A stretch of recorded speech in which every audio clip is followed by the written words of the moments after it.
지난주에 살펴본 것처럼 지금 바울은 그 혈통적인 이스라엘 민족이라고 해서 자동적으로 택함 받는 게 그게 아니더라.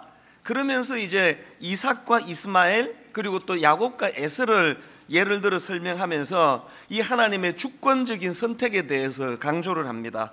9장 7절에 보니까 또한 아브라함의 씨가 다 그의 자녀가 아니라 오직 이삭으로부터 난 자라야 내 씨라 불리리라 하셨으니, 또 13절 기록된 바 내가 야곱은 사랑하고 에서는 미워하였다 하신 것 같으니라. 아마 이런 말씀을 딱 대하면은 적극적으로 마음에 드는 반발심이 있습니다. 이삭만 택하시고 이스마엘을 택하지 않으신다면, 또 야곱만 택하시고 에서는 택하지 않으신다면 이거 불공평한 거 아닌가?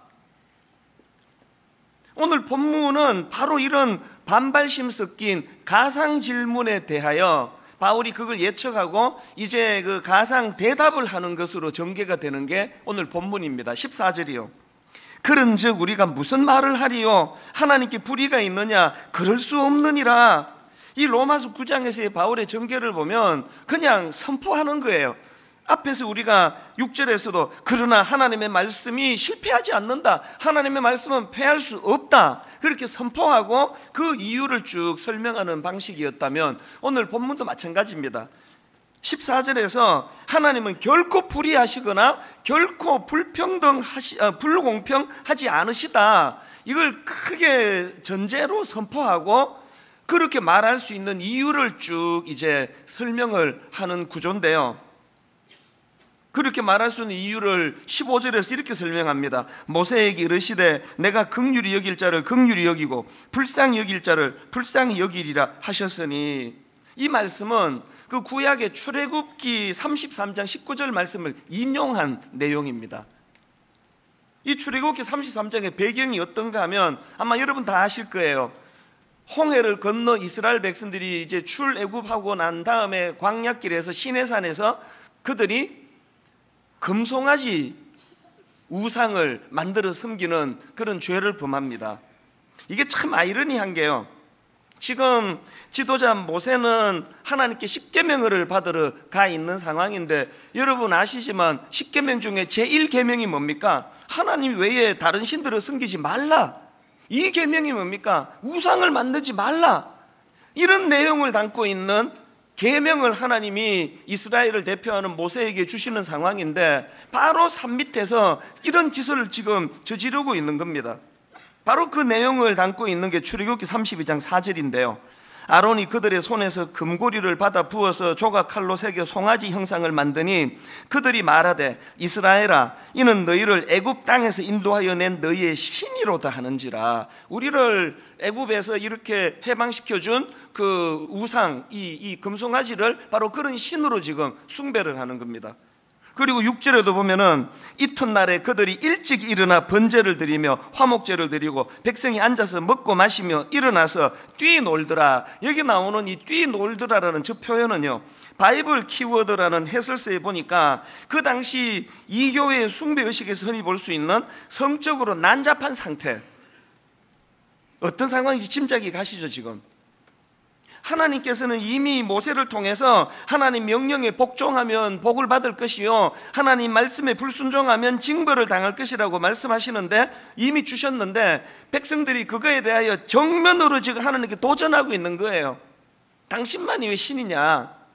그래서 이제 이 하나님께서 진노하십니다. 출애굽기 32장 10절 내가 그들에게 진노하여 그들을 진멸하고 너를 큰 나라가 되게 하리라.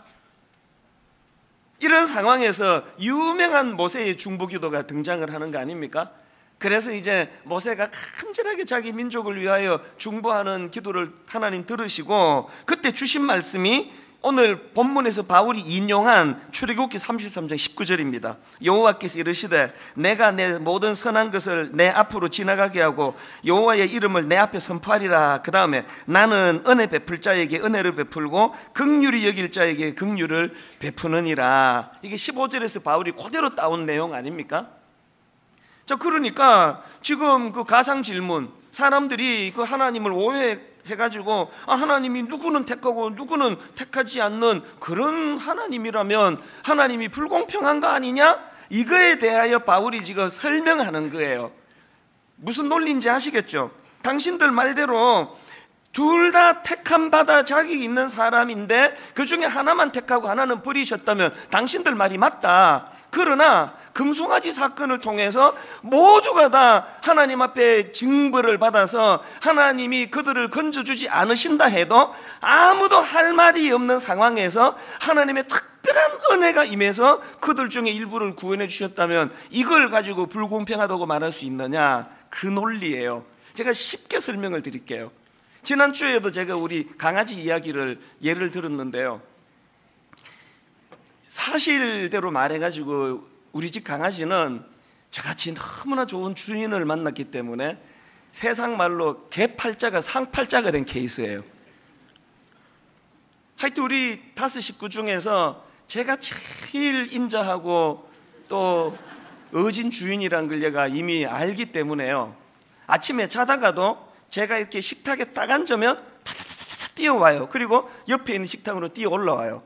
그러면 제가 아침을 먹으면서 이 강아지에게 해롭지 않은 그 소금기가 없는 이런 건 골라가지고 저도 먹고 걔도 먹이고 이렇게 하는데요, 삼겹살을 굽잖아요.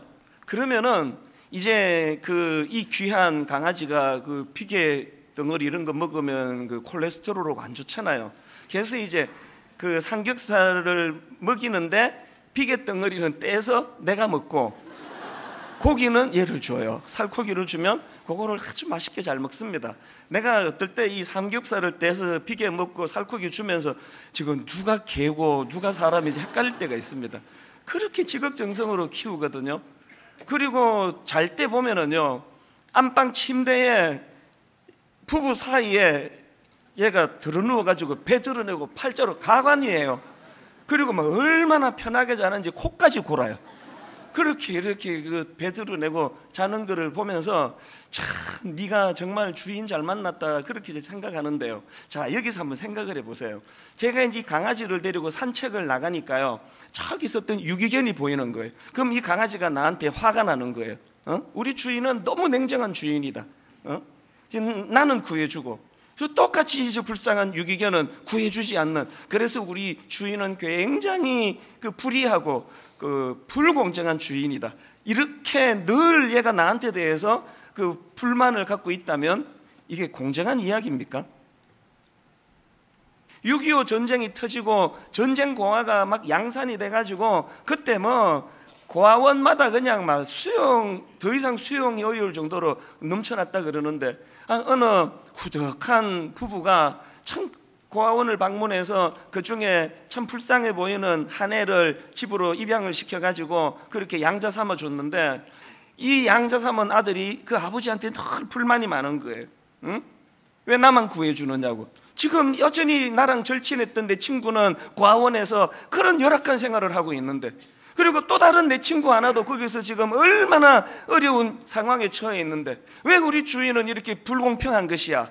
그렇게 하면서 입양된 그 아들이 그 자기 고마운 아버지에 대해서 늘 그렇게 원망하고 불평한다면 이게 정당한 이야기입니까?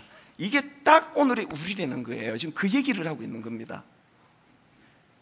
바울이 가지고 있는 큰 전제가 뭐냐 하면 로마서 3장 23절, 모든 사람이 죄를 범하였음에 하나님의 영광에 이르지 못하더니, 그래서 이삭이 이스마엘보다 뭔가 더 자격이 있어서 구원을 해준 거 아니다.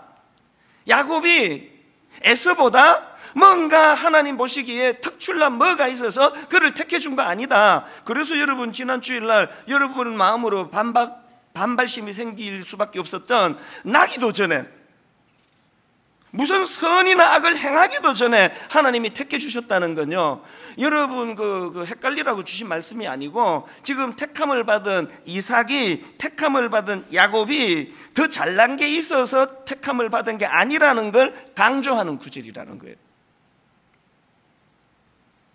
근데 여러분 오늘 본문에 나오는 이 한 가지 표현 13절을 한번 보시겠습니까? 기록된 바 내가 야곱은 사랑하고 에서는 미워하였다 하신 것 같으니라. 여기 나오는 에서는 미워했다, 이 말씀을 오해하시면 안 되는 게요, 이 그 본문 13절 말씀처럼 한쪽은 사랑했고 다른 쪽은 미워했다, 이런 식의 표현은 고대 근동에서 사용되던 일종의 과장법입니다. 그러니까 이 미워했다, 한쪽은 사랑했고 한쪽은 미워했다는 이 과장법은 한쪽은 사랑했는데 다른 한쪽은 그만큼 사랑하지 않았다는 그 표현이에요. 예를 들면은 누가복음 14장 26절을 보시겠습니까? 물은 내게 오는 자가 자기 부모와 처자와 형제와 자매와 더욱이 자기 목숨까지 미워하지 아니하면 능히 내 제자가 되지 못하고, 이 말씀을 글자 그대로 받아가지고 나 이제 예수 믿으니까 나 이제 우리 부모도 미워할 거야, 난 남편도 없어, 이 자식이고 뭐고 난 다 미워할 거야, 나 하나님만 사랑할 거야, 이거를 글자 그대로 받으면 이런 오류에 빠진 이단들이 하는 짓이 이런 거 아닙니까? 이 표현은 과장법이에요. 그만큼 하나님을 소중히 사랑해라는 걸 강조하는 표현이지 글자 그대로 받으면 안 되는 이야기라는 거예요. 오늘 본문 17절 18절에도 그 바로왕에 대한, 애굽의 바로왕에 대한 언급이 있는데 18절을 보시겠습니까? 그런즉 하나님께서 하고자 하시는 자를 긍휼히 여기시고 하고자 하시는 자를 완악하게 하시느니라. 이것도요, 그 선량한 멀쩡한 사람을 하나님이 그 마음에 악을 심어줬다는 뜻이 아니에요. 원래부터 악한 자예요, 악한 자.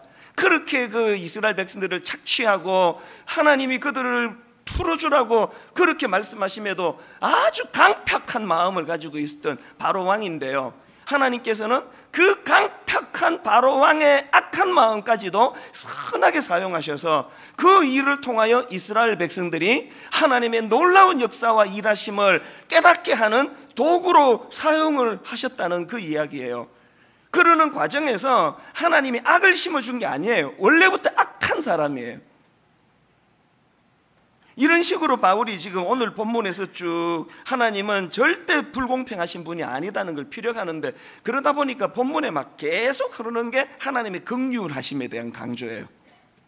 그래서 저는 오늘 이런 맥락에서 이 하나님의 주권과 관련해서 우리가 기억해야 될 두 가지 사실에 대해서 말씀을 드리고 싶은데, 하나는 하나님에 대해서, 하나는 나 자신에 대해서예요.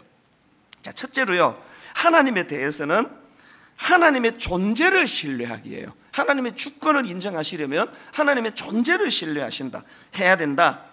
그 목회를 하다 보면은 또 많은 사람들에게 노출되어 있다 보면 오해를 받을 때가 참 많습니다. 뭐 이런 거예요. 이게 오래전에 있어서 그대로 제가 잘 전할 수 있을지 모르겠는데요, 어떤 그 여성도님이 너무 제가 충격적인 놀랄 말씀을 하시는 거예요. 지금 남편이 시험에 빠져 교회를 안 나오고 계시는데 이찬수 목사님 때문에 시험에 들었다는 거예요. 그래서 깜짝 놀라서, 아니 제가 뭘 잘못했습니까? 그러니까 이분이 하시는 말씀이, 그 우리 교회는 이제 주차 문제로는 늘 뭐 어렵지 않습니까? 그날도 이제 주차 문제로 좀 마음이 상하셨던 것 같아요. 그러면서 보니까 그 담임 목사 제일 좋은 데다가 담임 목사 자리라고 이렇게 비워 있는 걸 보면서 이런 것 때문에, 이런 그 담임 목사만 특별 대우를 하는 것 때문에 우리가 불편한 거 아니냐고, 그래서 마음이 상하셨다는 거예요. 근데 내가 진짜 억울했거든요. 우리 교회는 그럴까봐 담임 목사 주차 자리 없습니다. 저도 똑같이 자리 없으면 힘들고 똑같이 하는데 이분은 도대체 뭘 보고 그렇게 생각을 했지? 그래서 제가 그분을, 그 남편을 좀 제가 뵐 수 있으면 그 잘 오해하셨다고 잘 설명을 드리겠습니다. 그런 말씀을 나누었던 그 오래전에 있었던 일이 기억이 나더라고요. 그 이런 식으로 사람이 많다가 보면은 이렇게 오해를 받을 때가 참 많습니다. 뭐 이거 말고도요, 뭐 매주일 겪는 일이에요. 제가 이런 일을 자꾸 겪다가 보니까 우리가 그 누군가를 오해하지 않으려면 그 사람의 존재를 믿어버리는 거, 그 사람의 존재를 신뢰하는 거, 이게 참 중요하겠다. 이런 맥락에서 큰 교회는 참 문제가 좀 있다, 이제 그런 생각을 제가 하면서, 그렇게 생각하면은요, 저를 잘 모르시는 그분이 저를 오해해가지고 뭐 시험에 드는 거, 저는 마음이 하나도 안 상해요. 언제 제가 속상하냐? 뻔히 가까이서 십몇 년 저를 잘 알고 늘 저를 잘 안다고 하는 그런 사람이 뭐 부교육자든 장로님이든 누구든 간에 가까이서 저를 잘 안다고 하시는 분이 얼토당토 안 한 걸 가지고 오해를 하시면 그때는 제가 상처를 받더라고요. 나를 저렇게 모르나? 내가 저렇게 몰상식한 짓을 한다고 그걸 믿나? 그런 생각을 가질 수 있다는 거예요. 제가 이걸 하나님과 우리 사이에다가 제가 이걸 접목을 해보니까요, 여기 초신자, 금방 예수 믿고 하나님이 누군지 잘 모르신 분이 하나님을 오해하시면요, 하나님도 그 이해해 주실 것 같아요. 아이고, 제가 아직 그 날 잘 모르니까 저러나 보다. 그런데 모태신앙에다가 장로에다가 심지어 신학까지 했다는 목사가 하나님에 대하여 뭐 오해하고 그러면요, 그 하나님 굉장히 서운하실 것 같아요. 이런 맥락에서는 본문의 바울을 한번 보세요. 바울은요, 뭐 놀리고 뭐고 없습니다. 그냥 뭐 아까도 말씀드렸잖아요. 뭐 6절에서 그냥 선포하는 거예요. 하나님의 말씀에 실패하지 않는다. 또 오늘 본문에서 그냥 뭐 선포하는 거예요. 하나님은 절대 불의하지 않으시다. 그렇게 선포해놓고 그러고 생각하는 거예요. 바울도 인간인데 그런 누구나 다 오해할 수 있는 말씀을 접하면서 바울은 어떻게 이렇게 선포가 가능한가? 제가 내린 결론은 딱 하나예요. 바울은요, 다메섹 도상에서 주님을 만난 이후로 수많은 일들을 겪으면서 하나님의 존재를 신뢰하게 된 거예요. 하나님의 존재를 신뢰하니까 사람들이 몰라서 오해하는 이런 것들에 대해서도 생각의 여지 없이 우리 하나님은 그런 분 아니다. 여러분의 신앙 단계는 어느 단계쯤 와 계세요? 여러분이 하나님의 존재를 신뢰하는 이 바울의 단계까지 가시려면요, 우리도 바울처럼 삶 속에서 하나님과의 신뢰를 많이 쌓는 일들을 경험하셔야 됩니다. 예를 들면 이런 거예요. 사도행전 16장에 보면은 바울이 자기 동역자 실라와 더불어 가지고 이제 빌립보에 가서 복음을 전하는데요, 사실 원래 그들이 그쪽으로 가려고 했던 게 아니에요. 원래는 이 비두니아라는 지역으로 가려고 했는데 성령님이 못 가게 막으신 거예요. 그래서 그들이 계획을 바꾸어 가지고 이제 마게도냐로 향했는데 그 첫 관문이 빌립보예요. 그런데 자기들은 이쪽으로 가고 싶었는데 하나님이 막아서 일로 갔던 첫 관문에서 문제를 만나는 거예요. 엄청 두들겨 맞고 고난을 받고 그 감옥에 갇히는 가슴 아픈 일을 당합니다. 자, 사도행전 16장 22절부터 24절이 그 내용인데요, 세 번역으로 보십시오. 무리가 그들을 공격하는데 합세하였다. 그러자 치안관들은 바울과 실라의 옷을 찢어 벗기고 그들을 매로 치라고 명령하였다. 그래서 이 명령을 받은 부하들이 그들에게 매질을 많이 한 후에 감옥에 가두고 간수에게 그들을 단단히 지키라고 명령하였다. 간수는 이런 명령을 받고 그들을 깊은 감방에 가두고서 그들의 발에 착고를 단단히 채웠다. 어떤 상황인지 아시겠죠? 이게 말입니다. 하나님이 너 빌립보 지역으로는 가지 마라 그랬는데 불순종하고 우겨서 이런 일을 만나면 그게 승복이 되잖아요. 그때 그 말씀을 들을 걸. 이건 반대예요. 내 이럴 것 같아서 이쪽에 안 가려고 그랬는데, 여러분 같으면은, 또 저 같으면은 감옥에서 밤새 원망했을 것 같아요. 도대체 내가 이래서 안 가려고 했는데. 그 사춘기 애들을 키우면서 부모가 제일 두려운 게 그거 아닙니까? 뭐를 막 부모가 그냥 강요해가지고 했는데 그게 잘 안 되면 이것들이 죽을 때까지 원망하거든요. 엄마 때문에 이렇게 됐다고 막 그러면서 원망을 하는 그런 상황이 지금 주어졌는데, 놀랍게도 그날 밤에 바울과 실라가 감옥에서 보인 태도가 어떤지 아십니까? 사도행전 16장 25절을 보십시오. 한밤중에 바울과 실라가 기도하고 하나님을 찬송하며, 이게 어떻게 된 일이에요? 하나님 때문에 난 저리로 가려고 그랬는데 이리로 보내시는 바람에 내가 이렇게 됐다고 그러면서 막 원망할 줄 알았는데요, 하나님은 밤중에 뭘 찬송했는지 좀 이해가 안 돼요. 뭐 살살 때리게 해주셔서 감사합니다라고 뭐 감사했는지, 뭐 죽지는 않아서 감사했는지 모르지만 그날 밤에 뭔 제목을 가지고 감사했는데, 여러분 저 사도행전 16장의 사건 다 아시죠? 저 감사로 말미암아서 하나님의 역사가 일어나고 간수, 그 바울과 실라를 지키던 간수뿐만이 아니고 그 가족들까지 구원을 받는 역사가, 사건이 일어난단 말이에요. 바울의 삶 속에서 이런 것들이 자꾸 쌓이다 보니까 어떤 길로 인도하시든지 간에 하나님에 대한 승복이 나오고 그것이 신뢰가 되더라는 거예요. 제가 우리 젊은 목사님들한테 항상 하는 얘기가 그거예요. 처음에 당회할 때 장로님들 의견은 이러시고 내 의견은 저럴 때 항상 하나님이 인도하시는 의견을 내서 장로님들이 한번 양보해서 담임 목사가 원하는 쪽으로 해봤더니 자기들 생각보다 더 좋은 결과가 나타나네. 또 한 달 뒤에 또 더 좋은 결과가 나타나네. 이런 일이 몇 번만 반복되면은 장로님들은 담임 목사를 엄청 신뢰하게 되고 그때부터는 목회가 편해진다. 그런 이야기를 제가 종종 드리거든요. 바울과 실라가 머리로는 이해가 안 되는 그 상황에서도 하나님의 존재를 신뢰해서 그분을 찬양했더니 이런 아름다운 열매가 맺어지는 결과가 반복되니까, 저는 오늘 여기 예배 드리는 우리 교회 모든 성도님들이 성경을 하나님의 말씀으로 온전히 믿을 수 있기까지 여러분 삶 속에서 하나님을 신뢰할 수 있는 많은 일들이 경험되기를 바랍니다. 그러려면 어떻게 해야 될까요? 내 머리로는 이해가 안 돼도 수용하고 하나님을 찬양하는 것. 그날 밤에 바울과 실라가 하나님을 향하여 원망과 분노를 쏟아 놓았으면 그 감옥에서 아무런 일도 안 일어났을 거예요.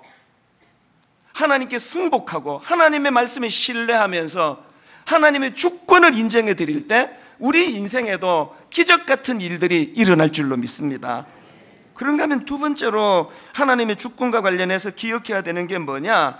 이번엔 나 자신에 대해서예요. 나 자신에 대해서는 은혜에 대한 감격을 회복하셔야 됩니다. 제가 서두에 우리 집 강아지 또 그 6.25 전쟁 고아 그런 말씀들을 다 드리지 않았습니까?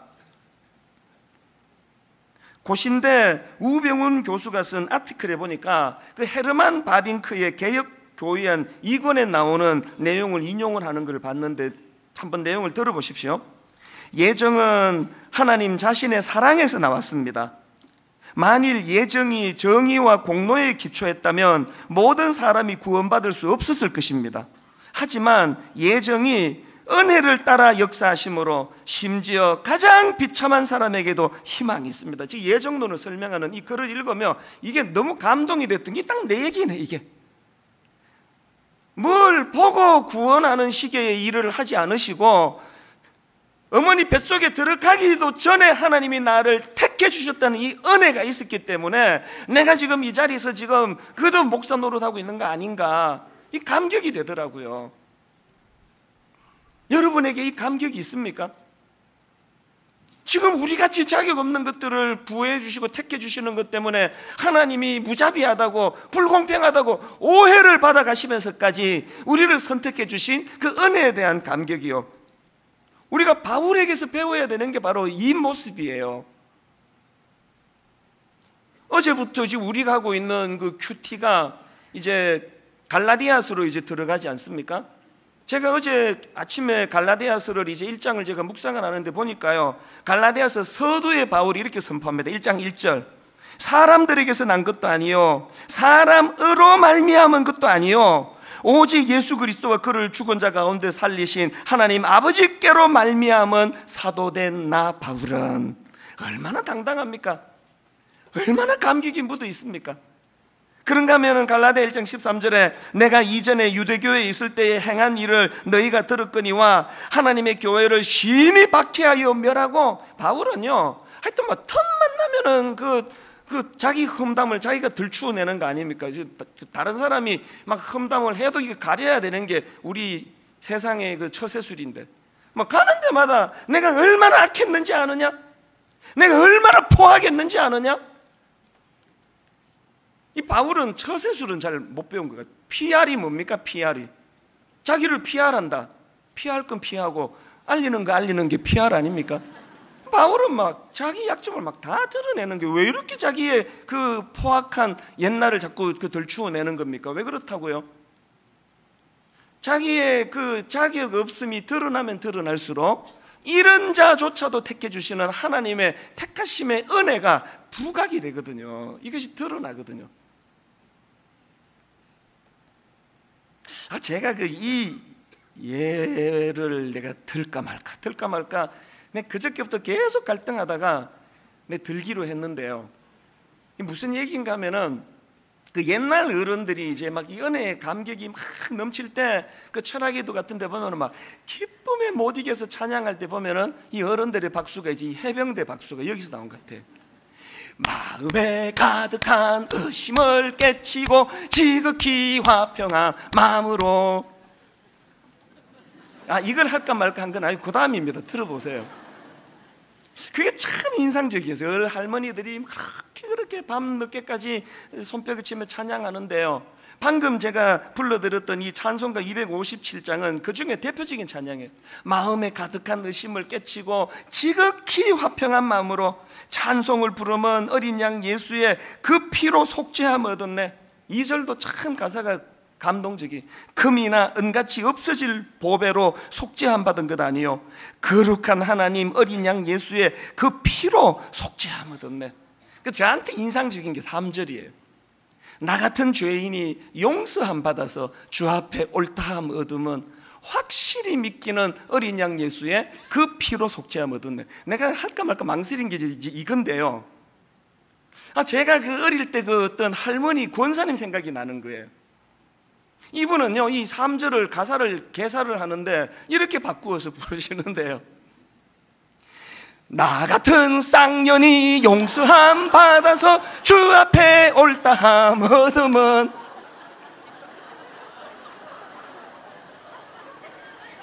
왜 할까 말까 망설이는지 아시겠죠? 내가 어제 오후까지 망설였어요. 이걸 내가 해야 되나, 이게 이 정도만 해도 충분히 망가지는데.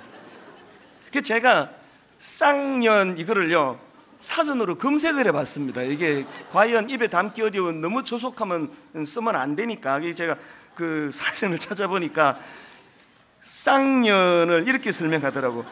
본대 없이 막된 여자를 속되게 이르는 말. 그게 생각보다 그렇게 막된 표현은 아닌 것 같아요. 본대 없이 막된 여자를 속되게 이르는 걸 딴 사람한테 쓰면 이건 엄청난 치욕스러운 욕인데요, 자기가 지금 자기를 그렇게 묘사하잖아요. 그래서 이 설교를 준비하다가 그 할머니들 생각이 나는 거예요. 뭐 부흥회 때 강사님이 그렇게 뭐 가르쳐 주셨는지 어쨌는지 모르지만 자기를 그렇게까지 비하하면서 나 같은 뭐 그 시기가 용서 안 받아서 주 앞에 올라 2번 인용은 안 하고 싶습니다. 그게 막 아주 이 저질이야, 어떻게 이런 쌍욕을 써, 이런 느낌이 들지 않고요, 그 은혜에 대한 감격, 이만큼 자격 없는 나 같은 걸 어떤 은혜로 날 구원해 주셨는가, 그 어른들의 그 말로 다 할 수 없는 감격이 그 보릿고개 있고 경제적으로 죽을 것 같이 어렵고 한치 앞을 할 수 없는 그 삶 속에도 이 은혜에 대한 감격이 우리 어른들을 살게 만드는 원동력이 아니었을까, 마음이 뭉클해지는 거예요. 그러면서 어제 오후에 여러분 그 송명희 시인 아시잖아요. 제가 종종 인용해 드리는 중증 뇌성마비. 이 뇌성마비가 고통스러운 게요, 생각하는 기능은 그대로 살아있거든요. 몸을 사람이 안 움직이고 집에만 누워 있으면요 자꾸 그 공상하게 되잖아요. 상상. 얼마나 힘드시겠어요. 그 누워 있으면서 몸을 못 가눌 때마다 왜 모든 사람들 사지 멀쩡하게 그렇게 만들어 놓고 나는 왜 이렇게 만들었냐고 원망이 나올 거 아닙니까? 하나님은 이렇게 왜 나를 비참하게 만들었냐고, 이런 하나님이 공평하냐고, 불공평한 거 아니냐고. 여러분, 그 뇌성마비 송명희 시인 같은 분이 하나님은 불공평하다고 원망하면 그건 이해가 돼요. 그 얼마든지 일리 있는 이야기 아닙니까? 그런데 여러분, 이 송명희 자매가 그렇게 괴로워하고 고뇌하면서 그가 결국은 발견하고 깨닫고 고백하게 되는 찬양, 그 시, 너무너무 가슴을 뜨겁게 하는 그 시가 바로 이 고뇌에서 나온 시 아닙니까? 나 가진 재물 없으나, 나 남이 가진 지식 없으나, 나 남에게 있는 건강 있지 않으나, 나 남이 없는 것 있으니, 나 남이 못 본 것을 보았고, 나 남이 듣지 못한 음성 들었고, 나 남이 받지 못한 사랑받았고, 나 남이 모르는 것 깨달았네. 그래서 이 자매가 눈물로 수용하며 고백하는 그 후렴의 저 가사가 이거 아닙니까? 공평하신 하나님이 나 남이 가진 건 나 없지만, 공평하신 하나님이 나 남이 없는 것 같게 하셨네. 여러분, 이 자매가 이 고백을 하기까지 얼마나 내적인 그 갈등과 다툼이 있었겠냐고요. 그러면서 결국 하나님을 신뢰할 수밖에 없는 많은 일들을 경험하면서, 거기에 비해서 오늘 우리는요, 여러분을 보고 저를 보면 하나님은 절대 공평하지 않으세요. 전 그렇게 생각합니다. 하나님은 저에게 너무 과분하게 대해 주시기 때문에 제가 하나님 공평하다 그러면 저 양심불량이에요. 여러분도 마찬가지 아닙니까? 그럼에도 불구하고 99가지 주신 거, 그거는 눈길도 하나 안 주고 내 갖고 싶은 거 하나 아직까지 못 갖는 그것만 보면서 하나님은 불공평하시다고. 여러분, 이 송명희 시인 같은 분, 우리가 99가지를 가지고 있어. 이분 한 개 갖고 있는 형국이에요. 그 하나를 붙들고서 하나님은 공평하시다고 노래할 수 있다면 이게 어떻게 가능한 일인가? 우리 삶 속에서 어떻게 하면 이 구원의 감격이 내 현실의 어려움을 이길 수 있는 능력이 될 수 있게 할까? 결론을 맺으면서 욥 이야기를 하고 오늘 말씀을 마무리하려고 합니다. 욥 다 아시잖아요. 소문난 부자였습니다. 하나님 많은 자녀들을 주셔서 그야말로 유복한 가정생활을 영위했는데 어느 날 욥에게 재앙 같은 절망이 그에게 들이부어지는데요, 그 많던 재산과 자녀들 모두 잃습니다. 그래서 여러분, 그 욥기를 보면요, 욥기는 욥기 3장부터 37장에 이르기까지 욥의 항변은 하나예요. 이 고통의 이유라도 좀 알면 좋겠다는 거예요. 그 이해할 수 있는 거 아닙니까? 도대체 내가 왜 이런 고통을 당해야 되는지 이유라도 좀 알았으면 좋겠다. 그렇게 37장까지 하나님께 항변을 하는데 드디어 38장에서 하나님이 나타나십니다. 욥이 뭘 기대합니까? 내 질문에 답을 주러 오셨나 보다. 그런데 하나님이 참 이상하게 접근하시는 거예요. 욥은 지금 자기가 던진 질문에 하나님이 답을 주기를 기대하는데 엉뚱하게 도로 하나님이 대물어 질문을 던지시는 거예요. 그것도요, 막 속사포처럼 욥에게 질문하시는데 놀랍게 38장 4절부터 40장 초반까지 하나님의 질문이 들이퍼부어져요. 뭐 이런 거예요. 하나님이 욥에게 던지신 첫 마디가 이랬습니다. 욥기 38장 2절 3절을 보십시오. 무지한 말로 생각을 어둡게 하는 자가 누구냐? 너는 대장부처럼 허리를 묶고 내가 내게 묻는 것을 대답할지니라. 지금 욥이 하나님이 대답해 달라고 그랬는데 네 대답해봐라. 그리고는요, 하나님의 이 속사포 같은 질문들, 막 욥이 정신을 차릴 수 없는 질문들을 보십시오. 첫 질문이 이겁니다. 욥기 38장 4절. 내가 땅에 기초를 놓을 때에 너 어디 있었느냐? 네가 깨달아 알았거든 말할지니라. 8절. 바다가 그 모태에서 터져 나올 때에 문으로 그것을 가둔 자가 누구냐? 26절부터 29절. 누가 사람 없는 땅에 사람 없는 광야에 비를 내리며 황무하고 황폐한 토지를 흡족하게 하여 연한 풀이 돋아나게 하였느냐? 비에게 아비가 있느냐? 이슬방울은 누가 낳았느냐? 얼음은 누구의 태에서 났느냐? 공중의 서리는 누가 낳았느냐? 막 하나님이 이런 식으로 질문을 막 들이퍼붓고 계시는 거예요. 집에 가셔가지고요, 이 쏟아지는 하나님의 질문 한번 분석해 보세요. 주제는 딱 하나예요. 나는 너와 같은 인생이 아니다. 그 말씀을 주시는 거예요. 이렇게 감당할 수 없는 질문을 들이퍼부으시는데 그것을 겪은 욥이 또 우리 생각과 완전히 다른 이야기를 합니다. 욥이 이렇게 말합니다. 욥기 42장 5절 6절. 그 퍼부어지는 질문을 다 듣고 나서요, 내가 주께 대하여 귀로 듣기만 하였사오나 이제는 눈으로 주를 배웁나이다. 그러므로 내가 스스로 거두어드리고 티끌과 제 가운데에서 회개하나이다. 무슨 말인지 아시겠죠? 승복하겠다는 거예요. 이게 어떻게 가능했느냐? 욥은요, 여전히 자기가 당한 고통의 이유를 알기를 원했지만 안 가르쳐주셨어요. 욥은 여전히 내게 왜 이런 아픔이 찾아왔는지 여전히 몰라요. 그런데 자기가 원하는 시원한 답은 비록 얻지 못했지만 욥은 하나님의 그 자신의 그 준엄하심, 하나님의 그 거룩하심, 그 놀라운 하나님의 하나님 되심을 깨닫게 되니까 모든 문제가 다 해결이 되더라는 거예요. 비록 욥이 여전히 왜 내게 이런 아픔이 왔는지, 내 상황과 환경은 왜 이런 고통으로 몰려가는지 오리무중이지만, 그러나 이 모든 것을 주관하고 만드시는 하나님이 살아계시고, 그 하나님이 내 아픔을 알고 계시다는 그 하나만으로 다 치유가 돼버리는 거예요. 저는 어제 오후에 이 대목에 와가지고 눈물이 나더라고요. 하나님, 우리 성도님들 중에 욥만큼은 아니라도 너무너무 인생에 힘든 짐을 지고 허덕거리는 분들이 참 많습니다. 갑자기 건강을 잃어버려 고통하는 성도도 있고, 물질을 욥처럼 그렇게 다 잃어버려 낙심하는 성도도 있고, 심지어는 자식을 잃고 고통하는 성도들이 너무너무 많은데, 얄팍한 목사 인간의 수준에서는 어떤 말로도 위로가 안 됩니다.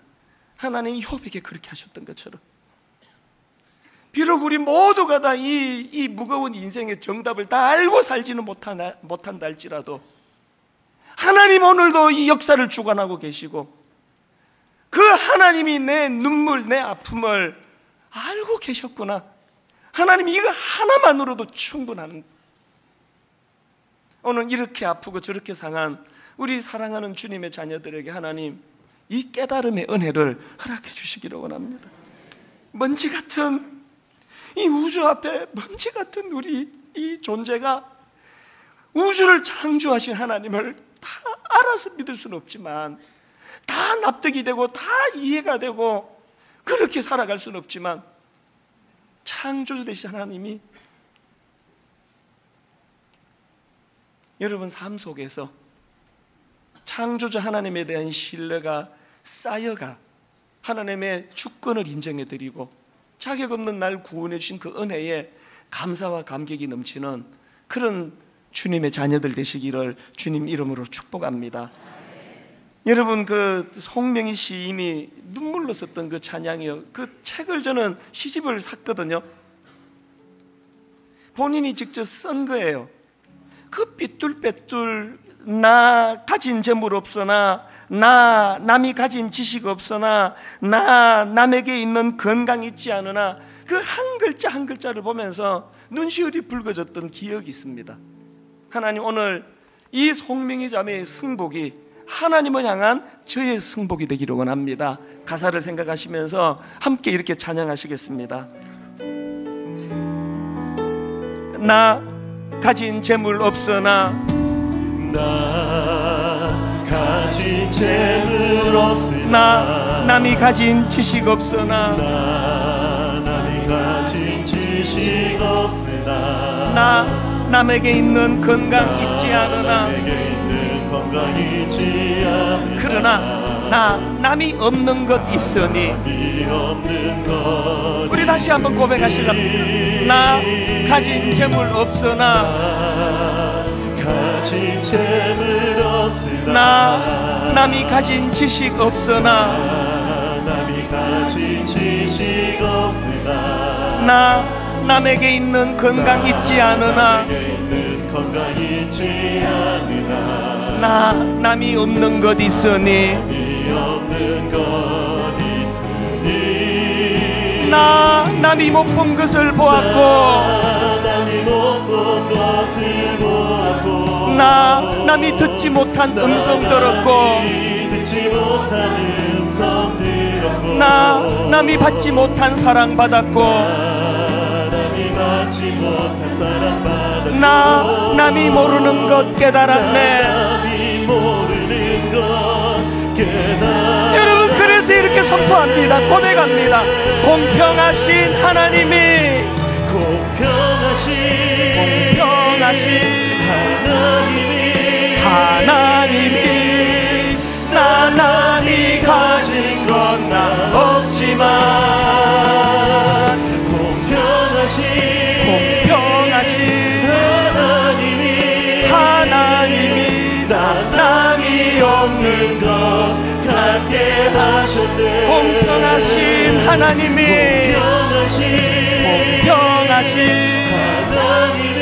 하나님이 나 남이 가진 건 나 없지만, 공평하신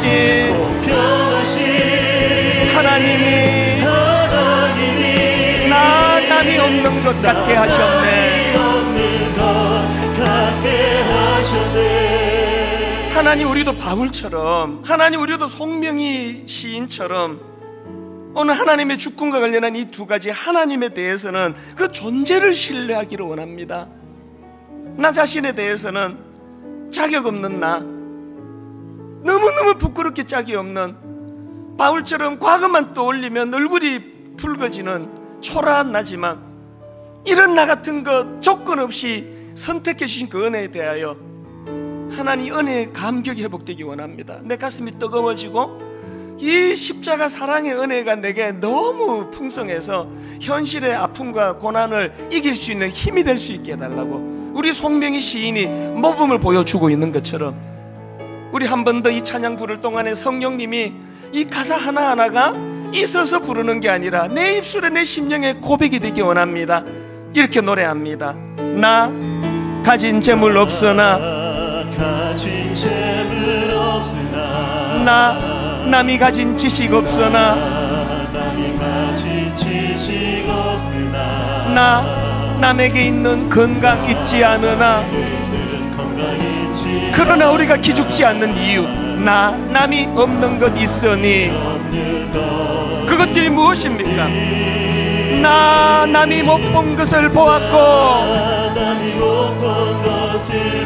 나 남이 듣지 못한 음성 들었고, 나 남이 받지 못한 사랑 받았고, 나 남이 모르는 것 깨달았네. 그래서 힘든 중에도 이렇게 선포합니다. 노래합니다. 공평하신 하나님이, 공평하신 하나님이, 나 남이 가진 것 나 없지만, 공평하신 하나님이 나 남이 없는 것 같게. 십자가, 십자가,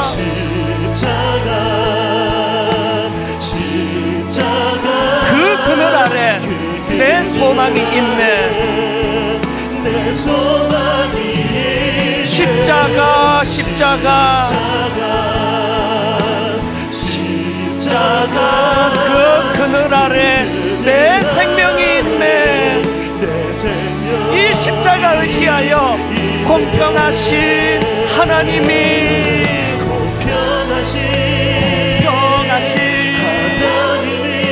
하나님이 나 남이 가진 건 나 없지만, 공평하신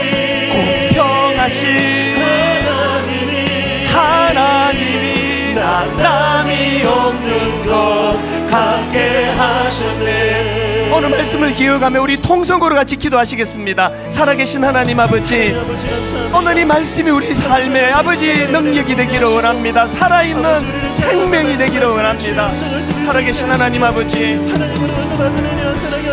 하나님의 선하심이, 하나님의 인자하심이, 자격 없는 아버지 나 같은 그 구원해 주신 그 은혜로 연결이 되었음을 기억하고 감사를 드립니다. 십자가, 십자가, 하나님 그 놀라운 십자가 은혜로 말미암아 자격 없는 우리가 구원함을 받는 은혜를 우리가 누렸는데, 하나님, 하나님을 향해서는 그 존재에 대한 신뢰가 회복되도록 도와주시고, 우리 자신들에 대해서는 그 구원의 감격이 넘치도록 아버지 회복되도록 인도하여 주시옵소서. 십자가에서 자기 아들을 아끼지 아니게 하시기까지 우리를 부으시고 사랑하신 아버지의 마음을 알게 해주시옵시며, 다 이해할 수 없지만 놀라운 사랑으로 우리를 부으시는 주님을 더 깊이 알아갈 수 있는 은혜가니로 주님 저희들을 인도하여 주셔서 우리의 입술을 통해서 공평하신 하나님을 고백하게 하여 주시옵소서.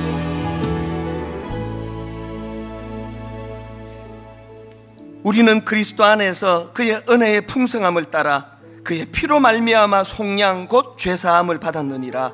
하나님, 이 감격을 저희에게도 허락하여 주시옵소서. 예수님 이름으로 기도드립니다. 아멘. 우리 자리에서 일어나셔서 아까 우리 어른들이 감격하며 감사하며 불렀다던 찬송가 257장입니다. 우리 1절 2절 손뼉 치면서 기뻐 감격하며 찬양하기 원합니다.